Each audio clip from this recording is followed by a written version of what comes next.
Hello everyone, कैसे हो आप लोग। आज फिर एक नए लेक्चर के साथ हम हाजिर हो गए हैं। एक बार फिर से दोबारा एक बार शुरू करते हैं अपना काम। तो जैसे कि हमने पहले टॉपिक करा है, पहला लेक्चर हमने पढ़ा हीट के बारे में, तो इसका दूसरा लेक्चर हम कर रहे हैं आज, है ना। तो ध्यान से करना और साथ साथ अपने नोट्स वगैरह बना लेना साथ, ठीक है। चलो शुरू करते हैं। क्या है, पहले हमने पढ़ा हीट के बारे में, तो हीट को ही थोड़ा प्रोसीड करेंगे। लेक्चर 2 है हमारा ये, तो हीट के बारे में दोबारा से एक बार फिर कर रहे हैं हम लोग। तो हीट को कहते हैं भाई ऊष्मा, हिंदी में, ठीक है। ऊष्मा क्या कहते हैं भाई? ऊष्मा। तो हमने ऊष्मा के बारे में पढ़ा, तो ये पार्ट ऑफ एनर्जी होता है, जैसे कि हमने पहले भी पढ़ चुके हैं। फॉर्म ऑफ एनर्जी होता है, फॉर्म ऑफ एनर्जी, ठीक है। ऊर्जा का एक रूप होती है, ऊर्जा का एक रूप होती है, ठीक है। ये हम पढ़ चुके हैं वैसे तो, लेकिन फिर भी रिवाइज करवा देता हूँ, थोड़ा सा रिव्यू ले लेते हैं इसका क्या है। तो इसमें क्या है कि फॉर्म ऑफ एनर्जी होता है हीट। तो इसमें ये बात होती है कि भाई जो आपकी ऊर्जा है ना, वो ऊष्मा में कन्वर्ट हो रही है, और ऊष्मा कन्वर्ट हो जाती है ऊर्जा में। तो उसमें थोड़ा सा डिफरेंस है, वो आप ध्यान से देखो। जैसे कि जो आपकी ऊर्जा है वो पूर्ण रूप से, ठीक है, पूर्ण रूप से ऊष्मा में कन्वर्ट हो सकती है, बदल सकती है, ठीक है, बदल सकती है। लेकिन जो आपकी ऊष्मा है ना, वो ऊर्जा में पूर्ण रूप से नहीं बदल पाएगी, पूर्ण रूप से नहीं बदल सकती है, ठीक है। जो आपकी ऊर्जा है वो पूर्ण रूप से ऊष्मा में नहीं ऊष्मा में बदल सकती है, लेकिन जो आपकी ऊष्मा है ना, वो पूर्ण रूप से ऊर्जा में नहीं बदलेगी। इसका कारण क्या है, देखिए इसका एग्जाम्पल बता देता हूँ। क्या क्या है इसका एग्जाम्पल। एग्जाम्पल के लिए हम कर सकते हैं, जैसे इसका तो हम एग्जाम्पल ले सकते हैं, ऊर्जा पूर्ण रूप से ऊष्मा में बदल सकती है, तो इसका इलेक्ट्रिक हीटर ले सकते हैं, ठीक है, इलेक्ट्रिक हीटर, ठीक है, हीटर ले सकते हैं। विद्युत हीटर आप कह सकते हैं इसको, विद्युत हीटर, ठीक है, ये कर सकते हैं। विद्युत हीटर, हीटर क्या करता है, विद्युत धारा पर काम करेगा। हीटर क्या काम करेगा, विद्युत ऊर्जा को, जो आपकी विद्युत ऊर्जा है, उस विद्युत ऊर्जा को ऊष्मा ऊर्जा में बदल देता है, ठीक है। सर्दियों में आपने देखा ना हीटर चलाते हैं, वो हीटर जो है वो विद्युत ऊर्जा लेता है और उस विद्युत ऊर्जा को ऊष्मा ऊर्जा में बदल देता है पूर्ण रूप से, ठीक है। यही बात हम पढ़ रहे हैं, ऊर्जा को पूर्ण रूप से ऊर्जा में ऊष्मा में बदला जा सकता है। तो उसके लिए एग्जाम्पल के लिए हमने हीटर ले लिया, तो विद्युत ऊर्जा को पूर्ण रूप से ऊष्मा ऊर्जा में बदल देगा। दूसरा एग्जाम्पल इसका ले सकते हैं, ऊष्मा को ऊर्जा में बदलना, लेकिन पूर्ण रूप से नहीं बदलेगा। इसके लिए एग्जाम्पल के लिए ले सकते हैं आप भाप का इंजन ले लो, ठीक है, भाप इंजन। भाप इंजन में आपको पता है हम उसको हीट करते हैं, पानी के नीचे हीट करते हैं। हीट के लिए हम उसमें मटेरियल डालते हैं, तो वो जो ऊष्मा ऊर्जा है, ऊष्मा ऊर्जा उसमें बनती है ना। और वो ऊष्मा ऊर्जा आगे कन्वर्ट हो जाती है हमारी यांत्रिक ऊर्जा में। किस में कन्वर्ट हो जाती है? यांत्रिक ऊर्जा में। तो देखो उसका कुछ एक पार्ट हीट में, प्रकाश में, है ना, इसमें बदल जाएगा, लेकिन पूर्ण रूप से ऊष्मा यांत्रिक ऊर्जा में नहीं बदलेगी, पूर्ण रूप से नहीं बदलेगी। भाप भी बनेगा, थोड़ा सा वेस्ट भी हो जाएगा, एनर्जी भी वेस्ट हो जाएगी। तो इस प्रकार से पूर्ण रूप से नहीं। ये एग्जाम्पल है हमारा इसका, कि पूर्ण रूप से नहीं बदलेगी, ठीक है। तो ऐसे समझ सकते हैं फॉर्म ऑफ एनर्जी कैसे बदलती है। तो दो प्रकार से हमने बदलते हुए देखा, ऊर्जा को ऊष्मा में और ऊष्मा को फिर ऊर्जा में। तो पूर्ण रूप से नहीं बदलेगी, याद रख लोगे ना। तो ऐसे करके हम इसको समझ सकते हैं फॉर्म ऑफ एनर्जी को, ठीक है। आ गया होगा समझ में। देखिए उतार लो, पॉज करके, वीडियो को पॉज करके ये उतार सकते हो आप पूरा। देखिए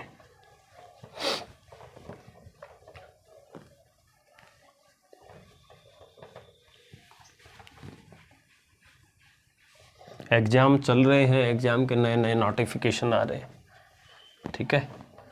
तो आपको ज़रूरत पड़ेगी मेहनत करने की, तो करते रहना, ठीक है। मेहनत करते रहना भाई, सब काम होंगे धीरे धीरे, ठीक है। डूबते हैं वो जो जहाज़ों का इंतज़ार करते हैं, डूबते हैं वो जो जहाज़ों का इंतज़ार करते हैं, जिनके हौसले हो बुलंद वो तो तैर के भी समंदर पार करते हैं। समझ में आया? हौसले बुलंद रखना, ठीक है। दूसरा पार्ट देखिए, हम ऊष्मा के बारे में और पढ़ते हैं। अब ऊष्मा हमने हीट के बारे में पढ़ा, इसकी यूनिट्स और पढ़ लेते हैं। ऊष्मा की यूनिट है ना, ऊष्मा की इकाइयाँ कौन कौन सी है? दो प्रकार की इकाइयाँ हैं, SI और CGS, ठीक है। SI इकाई जो होती है हमारी जूल, और CGS होती है कैलोरी, ठीक है। कैलोरी क्या होती है भाई? कैलोरी, कैलोरी होती है, ठीक है। जूल वर्क की भी होती है, SI, तो याद कर लोगे कि ऊष्मा की SI इकाई कौन सी होती है? जूल, और ऊष्मा की CGS होती है कैलोरी। तो मैंने क्वेश्चन मार्क लगा दिया। सबसे पहले तो ये देखो कि भाई कैलोरी का मतलब क्या है, कैलोरी क्या होता है? 1 ग्राम पानी लो, है ना, 1 ग्राम पानी का तापमान 1 डिग्री सेल्सियस तक बढ़ाने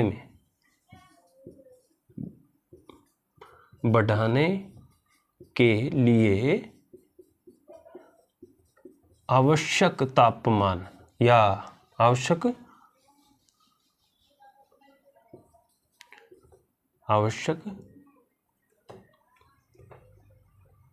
ऊष्मा, 1 ग्राम पानी के तापमान को 1 डिग्री तक बढ़ाने के लिए आवश्यक ऊष्मा को हम क्या कहते हैं? 1 कैलोरी कहते हैं, को 1 कैलोरी कह सकते हैं, 1 कैलोरी कह सकते हैं, 1 कैलोरी कहते हैं, ऐसा लिख लो, ठीक है। 1 कैलोरी कहते हैं, ठीक है। कैलोरी क्या होता है?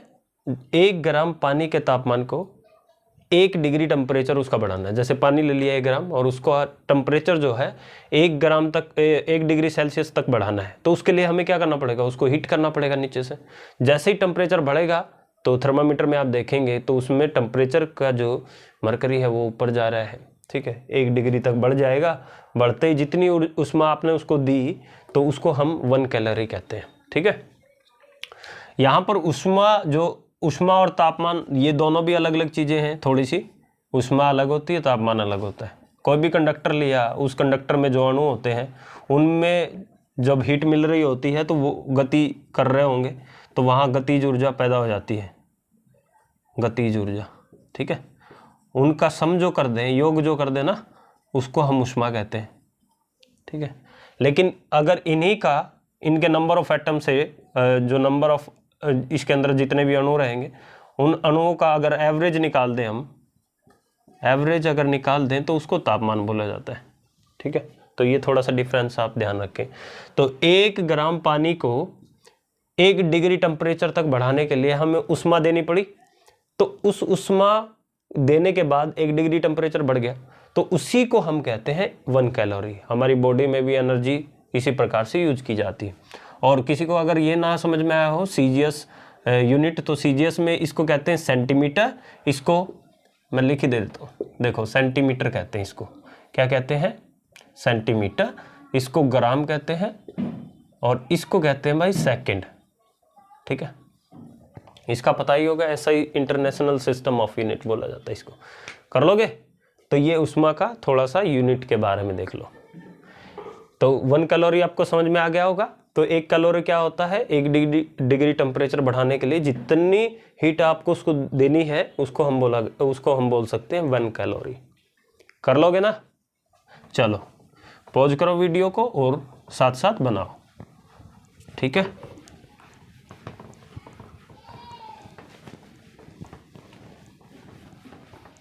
देखिए, ठीक है।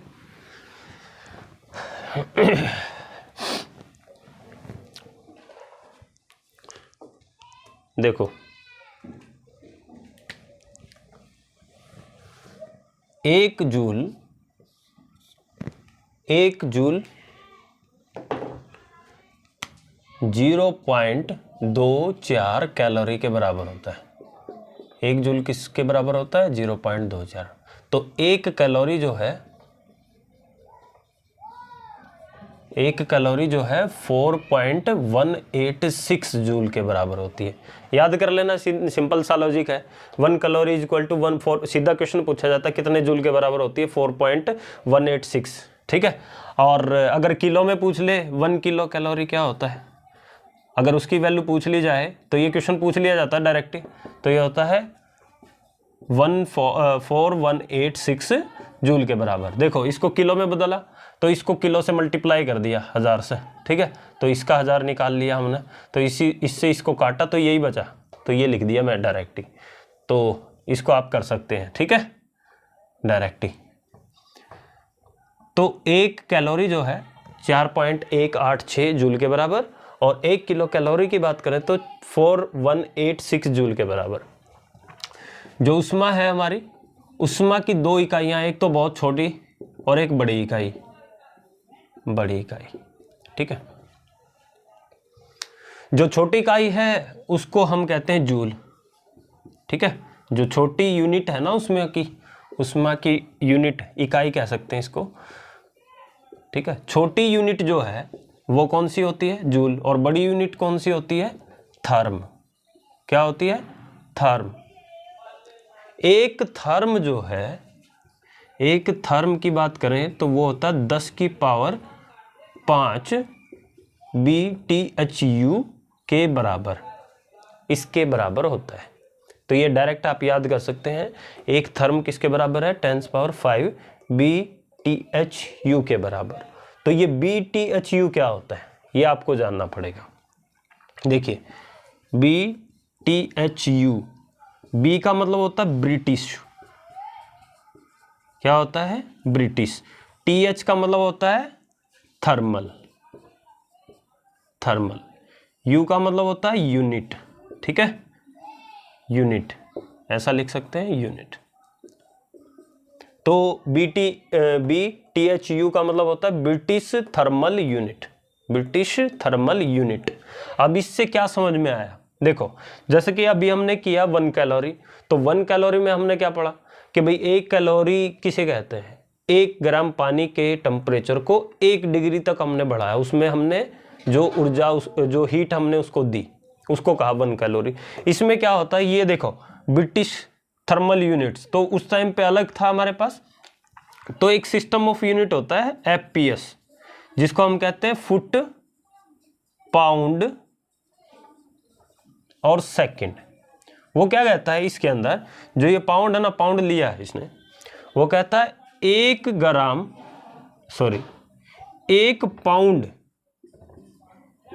पाउंड पानी लेकर 1 पाउंड वाटर, ठीक है, 1 पाउंड पानी का तापमान, 1 पाउंड जो पानी लिया उसका तापमान 1 डिग्री फ़ारेनहाइट, 1 डिग्री फ़ारेनहाइट तक बढ़ाने के लिए आवश्यक ऊष्मा।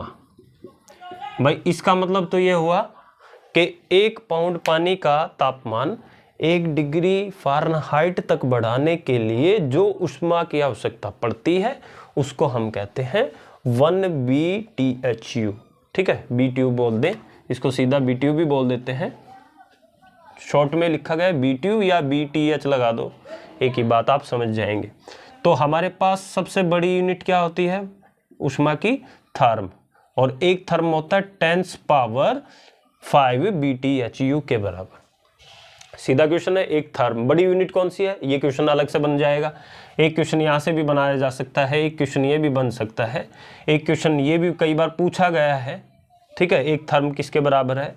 तो एक थर्म किसके बराबर है? तो आपने कैलोरी पूछा तो 1 कैलोरी ये पूछ लिया जाए, 1 कैलोरी किसके बराबर होता है? उसमें 4 अलग अलग ऑप्शन मिलेंगे, उसमें 2 ऑप्शन मिल सकते हैं। 1 पाउंड पानी का टेम्परेचर इतना बढ़ाने की आवश्यकता के लिए जितनी ऊष्मा की आवश्यकता पड़ती है, एक तो ये क्वेश्चन आ सकता है। दूसरा क्वेश्चन ये आ सकता है कि एक थर्म कितने BTU के बराबर होता है, 10⁵ के बराबर। तीसरा क्वेश्चन ये भी आपके सामने आ सकता है और आया भी है बहुत बार, 1 किलो कैलोरी की वैल्यू जूल्स में कितनी होगी, तो जूल्स में इतनी होगी, या 1 कैलोरी की वैल्यू कितनी होगी जूल्स में, या इसका उल्टा भी पूछा जा सकता है, जूल्स की कितने कैलोरी के बराबर होती है, तो ऐसा भी लिखा जा सकता है। बहुत सारे क्वेश्चन यहाँ से कवर हो रहे हैं, आप देखेंगे बहुत सारे क्वेश्चन कवर हो रहे हैं यहाँ पे टेम्परेचर के, ठीक है, ऊष्मा के, हीट के, यहाँ से आप इसको पढ़ सकते हैं। समझ में आया? तो इस तरीके से आप देख सकते हैं कि हमारे पास बहुत सारे क्वेश्चन बन रहे हैं यहाँ से, ठीक है। तो इसके बाद देखो, तो कई बार टेम्परेचर के बारे में और भी बहुत सारे क्वेश्चन बन सकते हैं, वो आगे करवाते जाएंगे आपको। अभी देखो और आगे तो यहाँ से कवर हो रहे हैं बहुत सारे क्वेश्चन आपके, ठीक है। तो ध्यान से वीडियो को पॉज करके आप अपने हिसाब से अपना नोट्स बना सकते हैं भाई, ठीक है। साथ में वीडियो को शेयर भी कर दो, सब्सक्राइब भी कर देना चैनल को हमारे को, ठीक है। अगर अच्छा लगे तो, अगर आपको समझ आए हमारी बात, तो आप इसको सब्सक्राइब भी कर सकते हैं, ठीक है, सब्सक्राइब भी कर सकते हैं। इसके साथ हम क्या पढ़ सकते हैं, जैसे कि लास्ट टाइम हमने थर्मोमीटर वगैरह ये पढ़ लिए थे पिछली वीडियो में। अगर कोई रह गया है तो डिस्क्रिप्शन में मिलेगा उसका लिंक, तो वो देख लेना, अच्छे से कवर हो जाएगा आपका। तो अभी थोड़ा सा और काम बाकी है, तापमापी के जो स्केल्स हमने पढ़े थे, तो आज हम थोड़ा सा तापमापी के बारे में और पढ़ते हैं। तापमापी क्या होते हैं? तो तापमापी क्या होता है? बेसिकली तापमान को मापने वाले स्केल्स, यंत्र, ठीक है। तो हमारे पास जो टेम्परेचर होता है, सबसे पहले तो ये बेसिक सा क्वेश्चन होता है, कई बार हमारी बॉडी का टेम्परेचर कितना होता है, बॉडी टेम्परेचर के बारे में कई क्वेश्चन पूछे जाते हैं, बॉडी टेम्परेचर कितना होता है, ठीक है, शरीर का तापमान आपको पता होना चाहिए। नॉर्मली जैसे बुखार वगैरह हो जाता है तो डॉक्टर के पास जाते हैं, तो डॉक्टर थर्मामीटर से बताता है। तो बॉडी टेम्परेचर के बारे में बता देता हूँ क्या होता है। देखो, बॉडी टेम्परेचर नॉर्मली हमारा 36.7 और 37 भी लिखा जाता है, 36.9 भी लिख देते हैं कभी कभी, और 37 डिग्री भाई सेल्सियस, ठीक है। और फ़ारेनहाइट में भी पूछा जा सकता है, 98.6 डिग्री फ़ारेनहाइट भी पूछा जा सकता है। अगर फ़ारेनहाइट में पूछा जाए तो 98.6 बोल देना, और डिग्री में सेल्सियस में पूछा जाए तो ये हम पढ़ चुके हैं, ये हमारा नॉर्मल टेम्परेचर है, आप देख सकते हैं। तो हम यहाँ से 110 डिग्री टेम्परेचर तक मेजर कर सकते हैं, डिग्री सेल्सियस तक मेजर कर सकते हैं यहाँ से, ठीक है, ऐसा कर सकते हैं। तो ये हमारे बॉडी का नॉर्मल टेम्परेचर रहता है, ऐसा कर सकते हैं, ठीक है। इसके अलावा देखिए, तापमापी जो होते हैं हमारे, वो 2 प्रकार के हो सकते हैं। एक तो होता है हमारा द्रव तापमापी, ठीक है, द्रव तापमापी, और दूसरा होता है हमारा गैस तापमापी, गैस तापमापी, ठीक है, गैस तापमापी, गैस तापमापी, ऐसा कर सकते हैं। तो तापमान के हमने पहले भी सेल्सियस, फ़ारेनहाइट, ठीक है, और केल्विन, ऐसा यूनिट ऑफ टेम्परेचर हमने पढ़ा, केल्विन होती है, तो वो हमने पढ़ लिए। थोड़ा सा और मटेरियल है इसके अंदर, वो हम आज पढ़ने वाले। द्रव तापमापी बेसिकली हमारे पास 2 प्रकार के हैं, एक तो पारा तापमापी है, ठीक है, मरकरी स्केल जिसको हम कहते हैं, और एक अल्कोहल स्केल है, ये भी हमारे टेम्परेचर को मापने के काम आते हैं। तो पारा जो होता है हमारा, बेसिकली पारा हमने पहले पढ़ा इस क्वेश्चन के बारे में। तो पारा जो होता है 39 डिग्री पर क्या हो जाता है, 39 डिग्री सेल्सियस पर जम जाता है। तो हमने नॉर्मली पारे के बारे में पढ़ रखा है, तो क्या है, 39 डिग्री पर ये जम जाता है, ठीक है, और 357 डिग्री सेल्सियस पर, ठीक है, 37 डिग्री सेल्सियस के ऊपर उबलना शुरू करता है, उबलना शुरू करता है, ठीक है, उबल जाता है ये 357 डिग्री सेल्सियस पर, और -39 डिग्री सेल्सियस के ऊपर ये जम जाता है।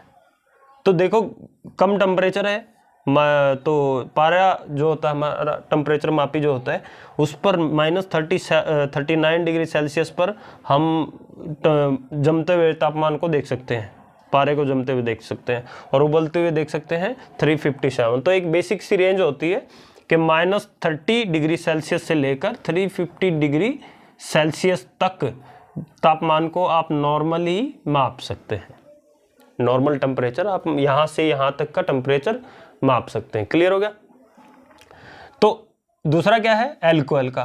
तो हमने ये पढ़ा था कि हमारा जो नॉर्मल टेम्परेचर, सबसे डाउन न्यूनतम टेम्परेचर जिसको हमने कहा न्यूनतम तापमान, तो न्यूनतम तापमान जो होता है हमारा वो कितना था, -257.15 डिग्री सेल्सियस था। तो देखो इतना, तो यहाँ हम देख रहे हैं कि -39 डिग्री सेल्सियस तक पारा जम रहा है हमारा, ठीक है। तो इससे नीचे हमें चाहिए पारा, इससे नीचे और टेम्परेचर चाहिए था क्योंकि यहाँ तक पहुँच सकते हैं, ठीक है।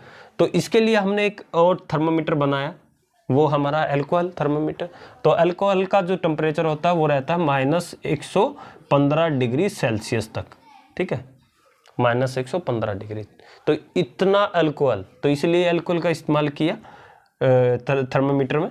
तो अल्कोहल थर्मोमीटर कौन सा थर्मोमीटर है, जो -115 डिग्री तक के टेम्परेचर को मेजर कर सकता है। तो -39 तक है, 39 से और नीचे जाना है तो आप किसका इस्तेमाल कर सकते हैं, अल्कोहल थर्मामीटर का इस्तेमाल कर सकते हैं, ठीक है। 350 तक ये मेजर कर देगा और 357 तक, और ये कर देगा -115 डिग्री सेल्सियस तक के टेम्परेचर को माप सकता है। तो द्रव तापमापी बेसिकली दो प्रकार के तापमान हमने पढ़े हैं, तापमापी हमने पढ़े हैं। एक तो पारा तापमापी है, दूसरा अल्कोहल तापमापी है। तो ये यहाँ तक मेजर करता है, ये -39 तक मेजर कर सकता है। इसकी एक बेसिक सी रेंज भी दे रखी है, ठीक है, ये बेसिक सी रेंज दे रखी है। तो न्यूनतम तापमान कितना होता है हमारा, -257.15 डिग्री सेल्सियस तक होता है, ठीक है। दूसरा देखिए,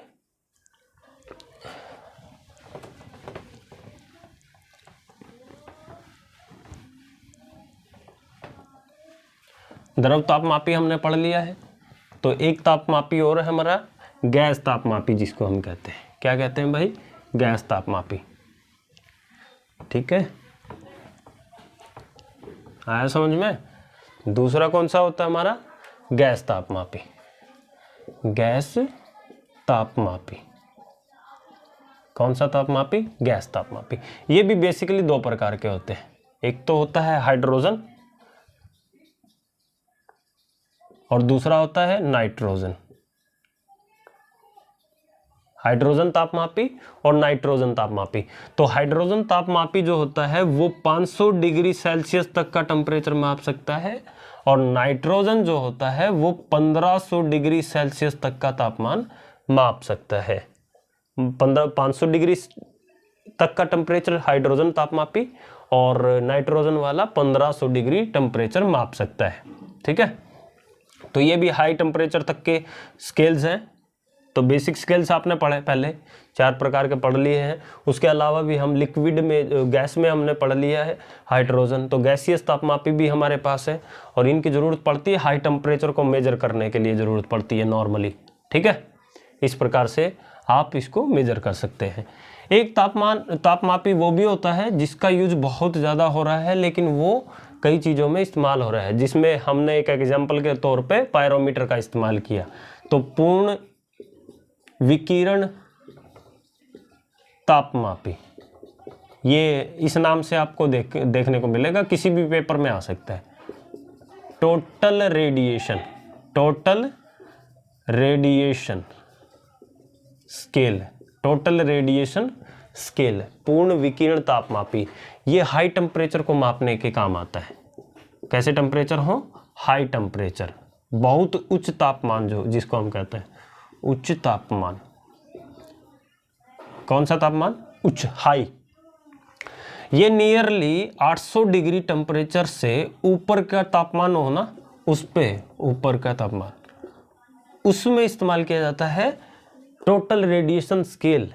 टोटल रेडिएशन स्केल, जिसको हम पायरोमीटर भी कहते हैं, टोटल रेडिएशन पायरोमीटर, ठीक है, पायरोमीटर आपको लिखा मिल सकता है। पायरोमीटर किस काम आता है, एक क्वेश्चन बन जाता है किस काम आता है। तो एग्जाम्पल के लिए सूर्य का तापमान ऐसा लिखा जाएगा, आपके क्वेश्चन में आ सकता है सूर्य का तापमान किस मीटर के द्वारा मापा जाता है, तो हम बोल देंगे पायरोमीटर। हाई टेम्परेचर के लिए इसका इस्तेमाल किया जाता है। किसके लिए किया जाता है भाई, हाई टेम्परेचर के लिए इसका इस्तेमाल किया जाता है, ठीक है। सूर्य का तापमान मापना हो या किसी और जो काफ़ी दूर हो, दूर स्थित ऑब्जेक्ट हैं, बहुत दूर पड़े हो, तो उनके टेम्परेचर को, लेकिन एक कंडीशन रहती है कि उनका टेम्परेचर 800 डिग्री से कम नहीं होना चाहिए, क्योंकि उससे कम होने के लिए तो ये रहा और भी बहुत सारे स्केल्स हैं, सारे इस्तेमाल कर लेंगे। इससे ऊपर का होना चाहिए। इसका एक रीज़न है कि इसके ऊपर होने का क्या कारण है कि जो देखो यहाँ पे लिखा हुआ है पूर्ण विकिरण, मतलब रेडिएशन, ठीक है, रेडिएशन। अभी मैंने कहा कि इससे ऊपर, मान लीजिए किसी बॉडी का टेम्परेचर 800 डिग्री से कम है तो विकिरण तो निकलेंगे, लेकिन पूर्ण रूप से विकिरण में बदल जाए, जैसे सन से जो लाइट आ रही है या जो एनर्जी आ रही है वो विकिरण की फॉर्म में आ रही है पूर्ण रूप से ही। तो ऐसे टेम्परेचर को, ऐसी चीज़ों, ऐसी रेडिएशंस को जो पूर्ण रूप से रेडिएट होकर आ रही है, उसके टेम्परेचर को मेजर अगर करना है तो आप टोटल रेडिएशन स्केल का इस्तेमाल कर सकते हैं, मतलब ये टोटल रेडिएशन पायरोमीटर का इस्तेमाल कर सकते हैं। तो कंडीशन ये अप्लाई होती है कि भाई 800 डिग्री सेल्सियस जो है उससे नीचे का टेम्परेचर नहीं होना चाहिए, क्योंकि उससे ऊपर का अगर टेम्परेचर होगा ना तब भी वो विकिरण में कन्वर्ट हो जाएगी, वो बॉडी से जो एनर्जी निकलेगी ना वो टोटल रेडिएशन में कन्वर्ट हो जाएगी। उसी को मेजर कर सकते हैं। जैसे दूर स्थित कोई भी ऑब्जेक्ट हो गया, फार अवे कोई भी ऑब्जेक्ट है, जैसे सूर्य का तापमान अगर आप मेजर करना चाह रहे हैं तो हाँ, यहाँ पर एक क्वेश्चन आ सकता है कि भी सूर्य की सतह का, ये कई बार पूछा गया क्वेश्चन है, सतह का टेम्परेचर कितना होगा सूर्य का। सूर्य की जो सतह है उसका नॉर्मल टेम्परेचर कैसा होता है, 6000 डिग्री केल्विन तक, ठीक है, केल्विन में होगा ये।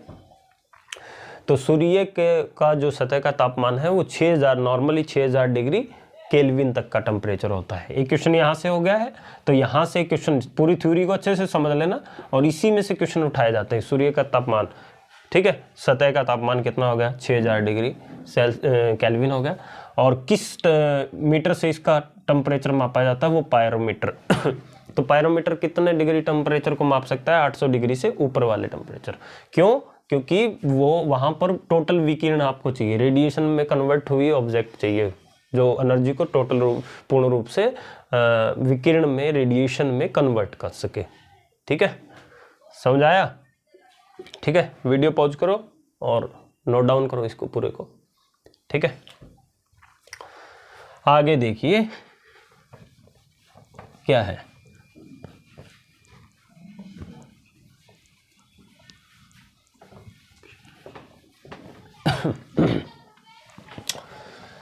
दौड़ो, रुको मत, भागो, तेज चलो, चलते रहो, ठीक है। 2 स्केल और बता देता हूं। एक है प्लेटिनम स्केल, ठीक है, एक प्लेटिनम स्केल है, ठीक है, तापमापी है, ठीक है, प्लेटिनम स्केल तापमापी। एक ताप युग्म है, ताप युग्म तापमापी,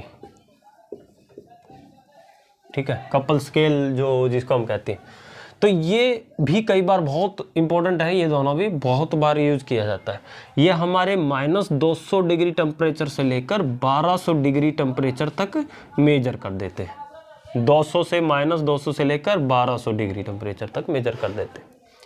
ताप युग्म क्या करता है, -200 से लेकर 1600 डिग्री सेल्सियस तक का टेम्परेचर मेजर कर देते हैं, ठीक है। तो ये भी बहुत इंपॉर्टेंट टॉपिक है कि प्लेटिनम तापमापी जो होता है वो -200 डिग्री से लेकर 1200 डिग्री सेल्सियस तक का टेम्परेचर को मेजर कर देते हैं। और ताप युग्म तापमापी जो होता है, ठीक है, टेम्परेचर कपल स्केलिंग जो होती है वो -200 से लेकर 1600 डिग्री तक टेम्परेचर को मेजर कर देते हैं। कर लोगे, है ना। तो ये आपके जो तापमापी जितने भी है ना स्केल्स वो लगभग खत्म हो गए हैं। तो यहाँ तक आप मेटेरियल, 1-2 क्वेश्चन आपको मैं बता देता हूँ।